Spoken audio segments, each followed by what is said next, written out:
Poštovani gledaoci, dobrodošli na kanal Srpski inat. Rusija će osigurati svoju bezbednost nezavisno od toka mirovnog procesa i ocena američkog predsjednika Donalda Trumpa, rekao je danas portparol Kremlja Dmitrij Peskov, istakavši da ni SAD ni Evropa ne želi da vide napade koje Ukrajina pokušava da izvede na civilne objekte u Rusiji.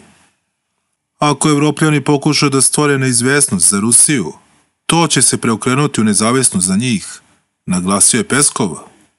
Govoreći o ukidanju ograničenja po pitanju rakete velikog dometa koje se isporučuju Ukrajini, nemački kancelar Friedrich Merz je prilično zbunio sve, osim ako se sam nije zbunio, naveo je Peskov. Kako je istakao, mirovni proces je u veoma osjetljivom stanju i izjave nemačkog kancelara su suprotnosti sa mirovnim naporima. Ako je Evropa donela odluku o ukidanju ograničenja kad je u pitanju oružje velikog dometa, to znači odmah nekoliko koraka ka dodatnoj konfrontaciji, upozorio je Peskov. On je naglasio da je ruski predsjednik Vladimir Putin jasno stavio do znanja da ako Kijev bude napadao rusku teritoriju dronovima, na to će dobiti odgovor. Naš predsjednik je jasno rekao da niko ne može tek tako da divlja po Rusiji dronovima. Ako budete divljali, dobit ćete odgovor. Ni Evropa ni SAD ne žele da vide napade koje Ukrajina pokušava da izvede na civilni objekt u Rusiji. Evropa i Sjedinjene Američke Države zvona na sva zvona, samo onda kada se nešto tiče Ukrajine. Odluka o ukidanju ograničenja dometa za oružje koje se isporučuje Kijevu doneta je još pre nekoliko meseci, izjavio je kancelar Nemačke Friedrich Merz. Koliko mi je poznato, i to sam juče ponovio, zemlje koje su uvele ograničenje u pogledu dometa već odavne su odbacile te uslove. Zato sam juče u Berlinu opisao ono što se dogodilo pre nekoliko meseci, a to je da Ukrajina ima pravo da koristi oružje koje dobija, uključujući i van svojih granica, protiv vojnih ciljeva na teritoriji Rusije, izjavio je Merz.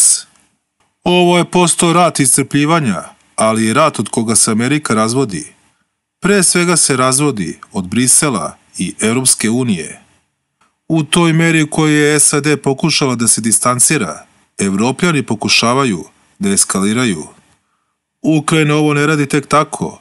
Osokoljena je najavama Evrope o daljem naoružavanju da će im oni sada kupovati američko oružje.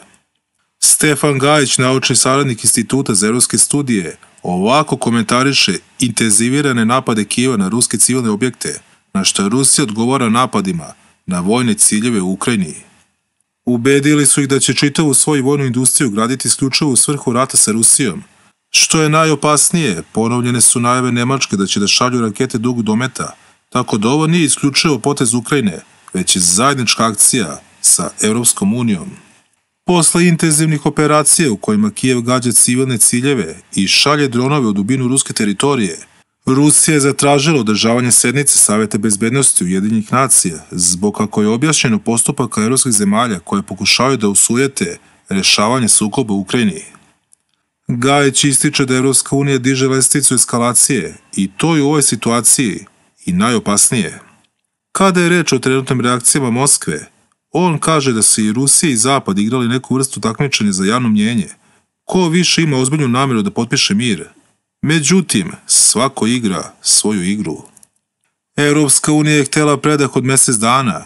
To je Ukrajini potrebno radi naoružavanja, pregrupisavanja, poboljšavanja pozicija. Mi smo to viđali tokom ratova za jugoslovensko nasleđe, kada je pre svega od srpske strane traženo primirje.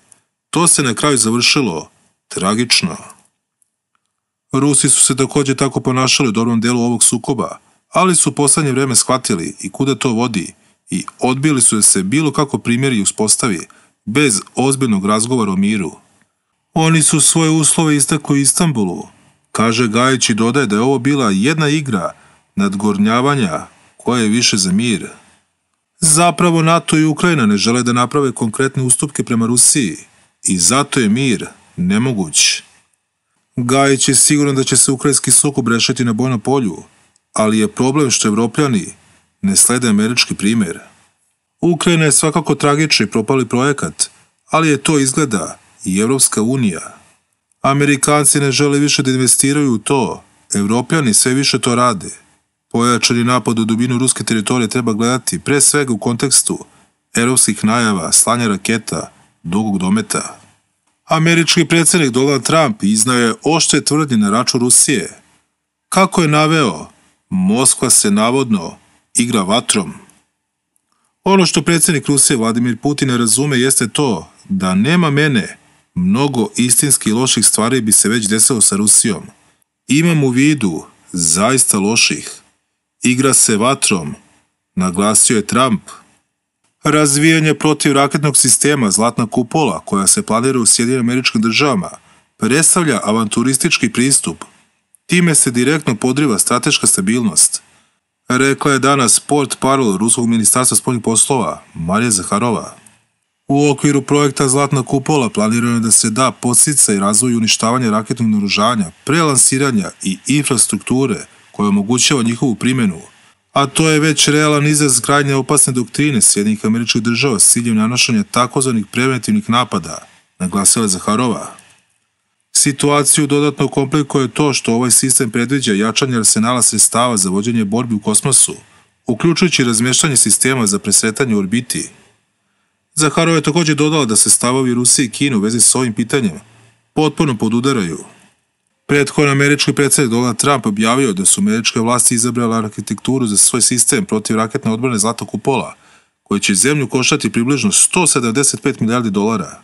Američki lider je napomenuo da će sistem obuhvatiti kopnene, morske i svemirske sisteme i njegovo puštanje u rad očekuje se pre kraja njegovog drugog predsjedničkog mandata. Ruski lider Vladimir Putin je na sastanku sa šefom turske diplomatije izjavio je da Moskva odlučila da unapređuje zajedničke projekte, uprkos pokušajima da se oni uspore i omete saradnja dve zemlje, istakao je ruski ministar spoljnih poslova Sergej Lavrov. On je ocenio da je Zapad veštački pokušao da zakomplikuje odnose Rusije i Turske. Rusko-turski odnosi imaju dobru budućnost. Moskva i Ankara usmjerene su na jačanje partnerstva, poručuje Lavrov. Pored toga, Lavrov je potvrdio da su Putin i Fide na jučerašnjem sastanku razgovarali i o ukrajinskoj krizi. On je naglasio da je Rusija zahvalna Turskoj za učestvovanje u rešavanju ukrajinskog pitanja. Također prokomentari su govoreći o drugoj rundi pregovora Rusije i Ukrajine, da je u Istanbulu veoma dobro i da bi se Moskva ponovo obratila turskim prijateljima. A Lavrov je još jednom potvrdio da uspeh pregovora zavisi od toga da li je moguće otkloniti prvobitne uzroke konflikta. Zapad na sve načine podstiče Kijev na eskalaciju sukoba, ocenio je šef ruske diplomatije. On je također istakao da je američki predsjednik Donald Trump zainteresovan za nastavak pregovora Rusije i Ukrajine. Istovremeno je istakao da vidi pokušaj Europske unije da naruše pregovarački proces Rusije i Ukrajine. Prema njegovim rečima, evropski jastrebovi shvataju da nemaju snage za nastavak rata u Ukrajini i boje se da će Trump dići ruke.